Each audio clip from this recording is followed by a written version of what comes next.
जी dear students, हम कर रहे हैं chapter number 3 circular and rotational motion की एक्सरसाइज। और एक्सरसाइज में हमारे पास पहला पार्ट है मल्टीपल चॉइस क्वेश्चंस।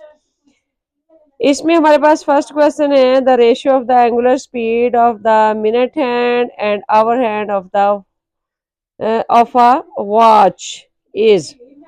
अच्छा, जो भी वॉच होगी उसका जो आवर हैंड है वो 1 घंटे में एक नंबर से दूसरे नंबर तक मूव करेगा, जबकि जो इसका मिनट हैंड है वो 1 घंटे में एक पूरा कंप्लीट चक्कर लगा लेगा। तो इस तरह जब तक ये आवर हैंड जो है ये एक कंप्लीट चक्कर लगाएगा तो मिनट हैंड के 12 चक्कर लग जाएंगे। तो इस तरह से इन दोनों की रेशियो जो है वो 12 मिनट हैंड की और आवर हैंड की 12 और 1 की बनती है।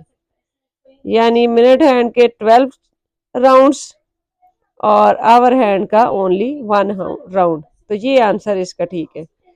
पहले बात हुई मिनट हैंड की 12 और फिर आवर हैंड की, उसके लिए 1। तो 12 और 1 की रेशियो इसकी आंसर ठीक है। क्वेश्चन नंबर 2 है a body travelling in a circle at constant speed. जब बॉडी कांस्टेंट स्पीड के साथ सर्कल में मूव करता है, अब उसकी स्पीड तो कांस्टेंट है लेकिन उसकी जो वेलोसिटी है वो कांस्टेंट नहीं है, क्योंकि उसकी direction at every instant direction जो है वो चेंज हो रही है। तो अब हम इसकी जो है ऑप्शंस वो देखते हैं। पहली है हैज कांस्टेंट वेलोसिटी, नहीं, क्योंकि डायरेक्शन बदल रही है। Has an inward radial acceleration, तो जो भी बॉडी सर्कल में मूव करता है उसका इनवर्ड एक्सेलरेशन होता है। तो ये वाली आंसर इसका दुरुस्त है। नेक्स्ट, जबकि हमें आंसर मिल चुका है, नेक्स्ट अभी जाने की जरूरत नहीं है। क्वेश्चन नंबर 3 है a stone at the end of the long string is while in vertical circle at constant speed, the tension in the string will be minimum when the stone is। अच्छा, अब vertical direction में यानी जो इस तरह से जो है इस तरह के सर्कल में ऐसे जो यूं वाला चक्कर जो है ना वर्टिकल डायरेक्शन में ये होगी, यानी यूं जो है इस तरीके से ऊपर से नीचे जो है ये वाई डायरेक्शन में ये मूव कर रहा है एक रस्सी के साथ जो है वो हैवी चीज बांधी हुई है। अब क्वेश्चन में ये पूछा गया है कि उसमें स्ट्रिंग में टेंशन जो है वो कम सबसे कम कब होगी। तो ये कम तब होगी जब बिल्कुल at the top of the circle होगा, क्योंकि जब मैक्सिमम हाइट पे बॉडी होगा तो उस वक्त उस पे के ऊपर जो है ना वो डाउनवर्ड डायरेक्शन में फोर्स जो है वो उसका मास उसका वेट लगेगा, जबकि जो टेंशन होगी वो भी डाउनवर्ड डायरेक्शन में होगी। तो इस तरह से दोनों डाउनवर्ड डायरेक्शन में होने की वजह से टॉप पे जाके उसमें मिनिमम टेंशन हो जाएगी, ठीक है। जबकि डाउन साइड पे तो वेट जो है वो नीचे की तरफ चला जाएगा और टेंशन ऊपर की तरफ। तो इस तरह से टॉप पे जाके दोनों जो है डाउनवर्ड डायरेक्शन में हो जाते हैं, तो फिर रस्सी में खिंचाव कम होगा। कब कम होगा? क्योंकि उस डायरेक्शन में उसका वेट भी नीचे की तरफ आ जाता है। क्वेश्चन नंबर 4 है every point of rotating rigid body has. जब वो कोई बॉडी रोटेट कर रहा है रिजिड बॉडी, उसके सारे पॉइंट्स में कौन सी चीज सेम होती है? Same angular velocity, same linear velocity, same linear acceleration, same linear distance. इसमें सेम एंगुलर वेलोसिटी होती है, क्योंकि पूरे का पूरा बॉडी जो है वो around the same axis rotate कर रहा है, तो उस वक्त उसकी एंगुलर वेलोसिटी सेम होगी। बाकी एक्सेलरेशन जो है वो भी चेंज हो सकता है, स्पीड कम ज्यादा होगी, वेलोसिटी भी चेंज हो सकती है डायरेक्शन के चेंज होने की वजह से। और लीनियर डिस्टेंस भी चेंज होगा। अच्छा, तो इसमें सेम क्या रहता है, एंगुलर वेलोसिटी जो है वो सेम रहती है। नेक्स्ट क्वेश्चन है, the minimum velocity necessary to put a satellite into the orbit is called. उसको उसकी क्रिटिकल वेलोसिटी कहते हैं।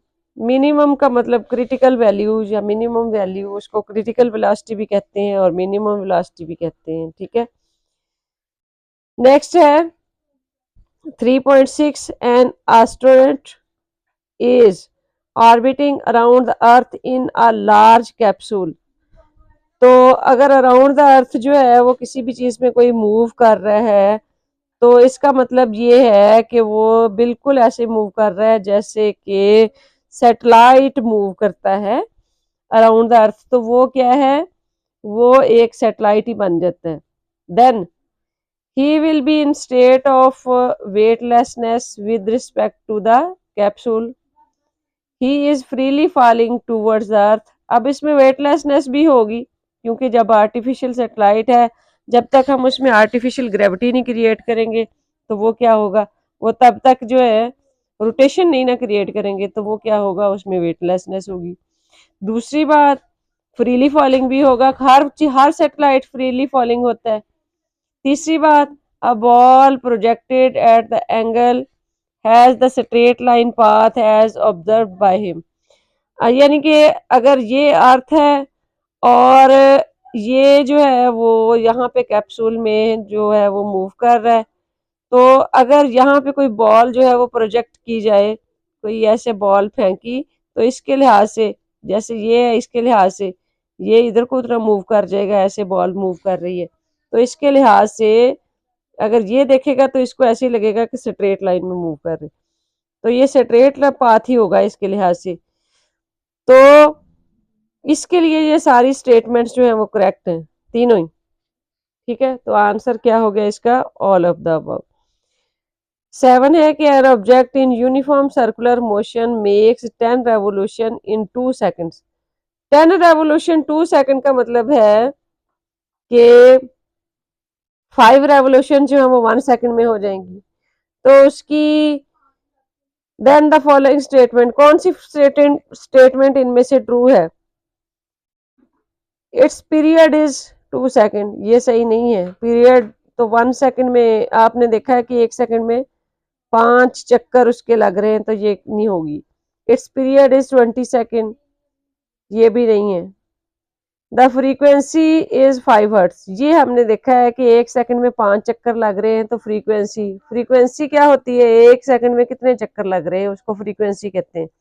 Number of rotations, number of circles, number of revolutions in 1 second. तो 1 सेकंड में 5 रेवोल्यूशंस हैं, तो 5 हर्ट्ज इसकी फ्रीक्वेंसी होगी।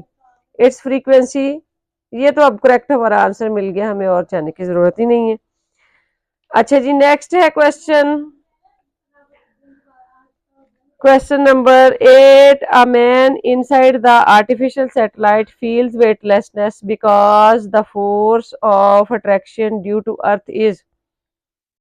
भाई जब कोई बॉडी जो है वो सैटेलाइट पे होगा, उसमें वेटलेसनेस इसलिए होती है क्योंकि अर्थ पे तो हम खड़े होते हैं, तो हमारी अर्थ जो है वो आगे से नॉर्मल रिएक्शन कर रही होती, लेकिन वहां पे किसी भी चीज का नॉर्मल रिएक्शन नहीं होता, क्योंकि वेट हमारा डाउनवर्ड एक्ट करता है, तो उसके एज ए रिएक्शन जो है वो नॉर्मल रिएक्शन अपवर्ड डायरेक्शन में होता है जब हम जमीन पे खड़े होते हैं। तो यहाँ पे वेटलेसनेस जो होगी वो किस वजह से होगी, zero at pole, balanced by the force of attraction due to moon, नहीं, ये दोनों चीजें जो हैं ये गलत हैं। Equal to the centripetal force, अच्छा ये बात दुरुस्त है, यहाँ बात हो रही थी force of attraction due to the earth, तो force of attraction due to the earth जो होती वो उसका वेट होगा, और वो वेट जो है वो सेंट्रीपिटल फोर्स के इक्वल हो जाता है। जब दोनों चीजें इक्वल हो जाती हैं तो देन नेट फोर्स जो है वो उस केस में क्या हो जाती है, वो जीरो हो जाती है, तो इसलिए वहां पे वेटलेसनेस की कंडीशन हो जाती है, नॉर्मल रिएक्शन बचता ही नहीं है। ठीक है, और उसके बाद नेक्स्ट, इसका मतलब ये आंसर हमारा ठीक हुआ। नेक्स्ट है a bottle of soda water is grasped, एक बोतल को पकड़ा जिसमें सोडा वाटर है, from the neck end swung briskly into the vertical circle, और उसको ऐसे वर्टिकल सर्कल में ऐसे उसको घुमाया गया। और then now near which part of the which portion of the bottle do the bubbles collect, bubbles उसमें किस पोर्शन में कलेक्ट होंगे।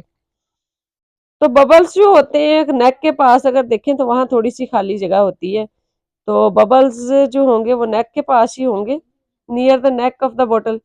क्योंकि क्योंकि जो इसमें इफेक्टिव वेट होगा वो लोएस्ट होता है नेक के पास, क्योंकि वहां पे सेंट्रीफ्यूगल फोर्स भी लग रही होगी। ठीक है, तो बबल्स जो हैं वो फिर जाहिर है नेक के पास ही कलेक्ट होंगे सेंट्रीफ्यूगल फोर्स की तरफ। अब नेक्स्ट है the movement of inertia of the body depends upon, movement of inertia किस चीज पे डिपेंड करता है। अब यूजुअली आपको पता है जो मूवमेंट ऑफ इनर्शिया है उसका सिंपल आपके पास फार्मूला होता है I is equal to M R square. तो किन चीज़ों पे डिपेंड करता है movement of inertia, mass of the body and its distribution about the axis of rotation. हाँ बिल्कुल, ये फिर इसी चीज़ पे डिपेंड कर रहा है, एक डिस्ट्रीब्यूशन यानी कितना डिस्टेंस है from the axis of rotation और उसका मास। तो ये हमारे एमसीक्यूज कंप्लीट हुए।